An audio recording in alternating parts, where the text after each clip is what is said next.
देखिए, लोकतंत्र के गरिमा की हत्या तो ये कर ही चुके हैं। बचा खुचा सदन था, सदन में कभी इडियट कभी अंधभक्त, शब्दों की इनके पास अजीब भरमार है। कोई 6 इंच का छोटा पप्पू कह देगा तो लगेंगे उड़ने के लिए। आप 56 इंच का बंदर लेकर खुद को मदारी समझ रहे हैं देश की सदन के अंदर। लोकतंत्र को मदारी जैसा बनाना चाहते हैं आप। क्या हैं आप? आपको सदन में चर्चा करनी नहीं। गृह मंत्री चाहते हैं चर्चा करना। रिजिजू साहब ने आगे बढ़कर कहा आओ चर्चा करें, भगोड़े बन के खड़े हो गए। अब बाहर उत्पात कर रहे हैं, कभी पप्पू को बिठा रहे हैं, कभी कुछ कर रहे हैं। तो आपकी अब लोकतंत्र में कोई आस्था बची नहीं। हताशा ने आपको इस तरह हताश किया है, हार की हताशा ने, कि आप अपशब्दों की भरमार, लोकतंत्र के खिलाफ लगातार प्रचार और देश के प्रधानमंत्री की गरिमा पर सीधा हमला है। आप चाहते हैं कि ये लोग ऐसा कोई कृत्य ना करें जिससे आप लोग आहत हो या किसी की इमेज आहत हो। आप भी तो लीडर ऑफ ऑपोजिशन के लिए उन्हीं शब्दों का प्रयोग कर रहे हैं जिनसे उनको आपत्ति है। You are doing the same stuff. अगर वो, मैंने ये नहीं कहा, मैंने कहा कि अगर आपके खिलाफ अगर कोई 6 इंच का छोटा पप्पू कहेगा तो आपको तिलमिला जाएंगे। हम राहुल गांधी जी को बहुत आदर देते हैं, लेकिन अगर राहुल गांधी जी उस आदर का संवहन करे, जो सदन 114 घंटे लोकसभा चलना था वो 17 घंटे मात्र चला। मैं मिनटों में जाना नहीं चाहूंगा, वही हाल कमोबेश राज्यसभा का रहा। तो देश का सदन यदि काम नहीं करेगा, वो अभय दुबे जी बचा रहे थे नाव मंझधार में डूबे नहीं, या नाम आनंद दुबे, कि दोनों की गलती है। गलती एक की है भाई साहब, आनंद दुबे जी, जो लोकतंत्र में आगे बढ़ चढ़कर सदन की गरिमा को नहीं बचाएगा, उस लोकतंत्र में उसकी हिस्सेदारी कम होती जाएगी, और वो आपकी होती रही है। आपको जनता ने निपटाया है। दुखद ये क्या है कि आने वाली पीढ़ी जिस जेनजी की आने वाली पीढ़ी जिस जेनजी की आप वकालत हम सब करते हैं, उनको कैसी परंपरा से आप विभूषित करना चाहते हैं। आजादी के 2 दिन, 15 अगस्त आने वाला है ना, उसके 2 दिन पहले हम लोग बहस कर रहे हैं सदन की गरिमा पर। क्या ये 56 इंच का बंदर नचा करके क्या मैसेज देना चाह रहे थे आप जब बोल रहे थे? मैं बोल नहीं रहा था, समाजवादी पार्टी के मैं बोल नहीं रहा था। एक आखिरी लाइन है, दिनकर साहब बहुत अच्छा कह के गए हैं कि कुछ तो देश का मान रखो, कुछ तो देश का अभिमान रखो। ये देश का मान अभिमान सब खत्म हो गया कांग्रेस के लिए। सत्ता ही सिर्फ आपके लक्ष्य में शामिल है और जनता देगी नहीं तो बाहर बंदर नचाएंगे आप। बनिए मदारी आप लोकतंत्र में। प्रोफेसर मुबारक हो आपको ऐसा मदारी बनना। आज हमने भी भाई पूछने की कोशिश की, धर्मेंद्र यादव से ही पूछने की कोशिश की, तो उन्होंने सीधे तौर पर कहा ये सवाल हमसे मत पूछिए, ये तो आप हमारे सहयोगी पार्टी से। यानी आप लोग भी असहज थे इसे लेकर, या फिर आप भी गर्वान्वित हो गए वो बंदर सॉफ्ट टॉय लेकर और जो प्रदर्शन किया गया?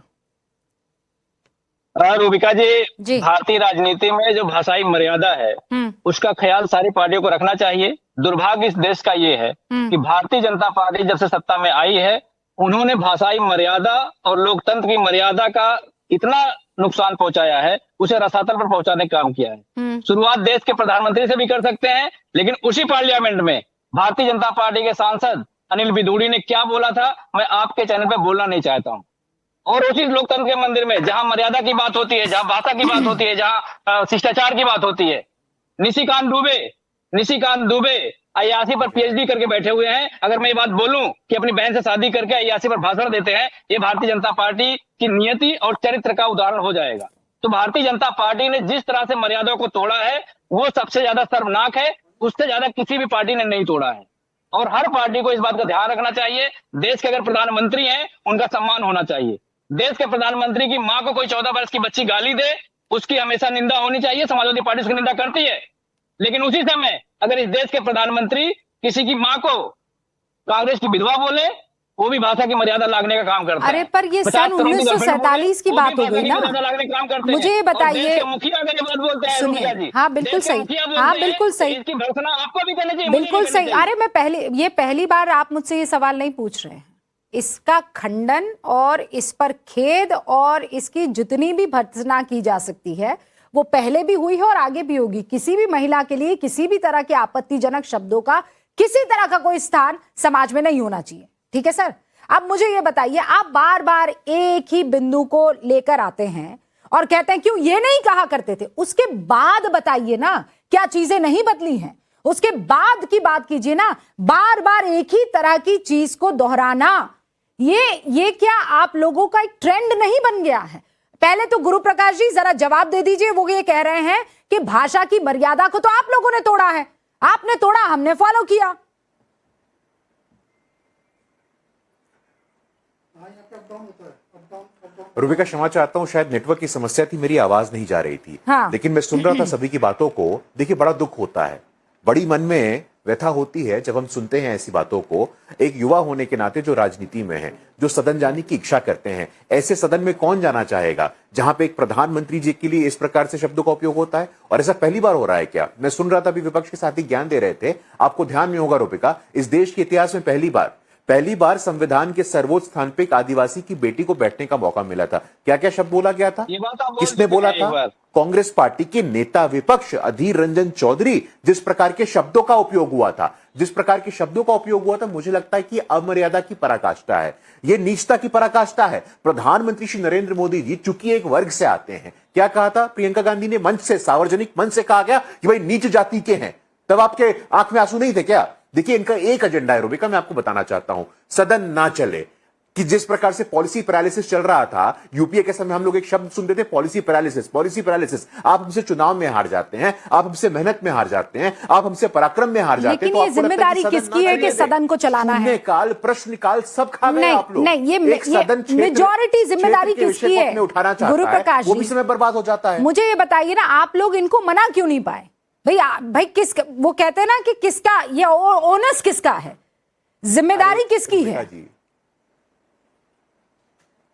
रूबिका जी देखिए, पार्लियामेंट के अंदर इंस्टीट्यूशंस होते हैं, बिजनेस एडवाइजरी कमेटी होती है, इंटरनल कमिटीज होती हैं, सब रूल्स एंड रेगुलेशन होते हैं। सदन चलने के पहले ये लोग बैठते हैं, बैठक में सब तय करते हैं, लेकिन ऑप्टिक्स के लिए, फोटोबाजी के लिए, रीलबाजी के लिए आंदोलन करते हैं।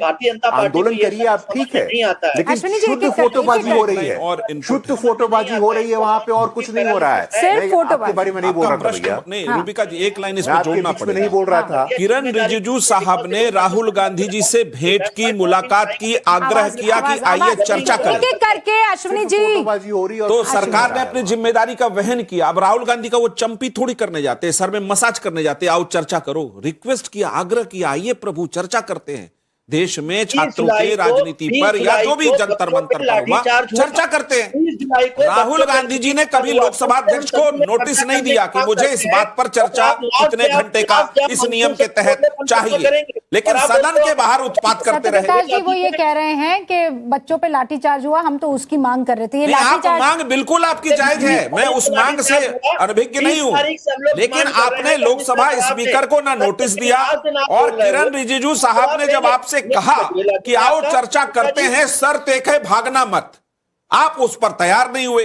तो जब आप तैयार नहीं होंगे अश्विनी जी, राहुल जी से पूछ के आइए, वो चर्चा चाहते नहीं थे, क्योंकि चर्चा के खर्चे में इतना परचम खुलता उनका छात्र राजनीति पर इस देश में कि फिर कांग्रेस की तस्वीर बहुत बदरंग दिखती देश को। इस देश के छात्र को कहां कहां किस वक्त कांग्रेस ने मारा है, पीटा है, और क्या क्या किया है, सब कुछ खुलता। सत्य प्रकाश जी रुकिए, अश्विनी जी आप लगातार बोल रहे हैं, बीच में बोलते हैं। अश्विनी जी मैं आपको कह रही हूँ ना, मैं मौका दूंगी। आप लगातार अश्विनी जी क्यों बोलते हैं? मैं आपके बीच में पास लॉजिक है, आप लॉजिक रखिए। आप कह रहे हैं कि संसद में बच्चे पहुंचने की कोशिश कर रहे थे, उन पर लाठीचार्ज हुआ, और इसीलिए आप ये चाह रहे थे कि लाठीचार्ज पर हमें चर्चा करनी है। ठीक है, अंडरस्टूड। झारखंड पे आप लोग क्यों चुप हो जाते हैं? अब्बा जब्बा टब्बा क्यों हो जाते हैं झारखंड पर? बिल्कुल चुप नहीं हो जाते। किसने कहा चुप हो जाते हैं? मैं तो बोलता हूँ रूबिका जी, यही सेटल कर लेते हैं, यही सेटल कर लेते हैं अभी इसी डिबेट में। मैं झारखंड के मुख्यमंत्री का इस्तीफा मांगता हूँ। आपके मांगने से क्या हो जाएगा? जी और आप जो है होम मिनिस्टर और प्रधानमंत्री का इस्तीफा मांगता क्यों है? समर्थन वापस ले लीजिए। मैं जवाब नहीं देता। आपके मंत्री हैं सरकार में झारखंड में, समर्थन वापस ले लीजिए। आप बोलेंगे होम मिनिस्टर अमित शाह इस्तीफा दे, जैसे ही आप बोलेंगी मैं झारखंड के चीफ मिनिस्टर का इस्तीफा मांग लूंगा। आप बोलिए गुरु प्रकाश जी से अमित शाह का इस्तीफा मांगे, मैं झारखंड के नहीं, आप ये खेल कर रहे हैं। आपने सवाल पूछा ना। दिस इज अ वेरी अच्छा। ये धर्मेंद्र प्रधान कौन है जिन्होंने इस्तीफा दिया है? अश्विनी मिश्रा फिर लगातार बोल रहे हैं।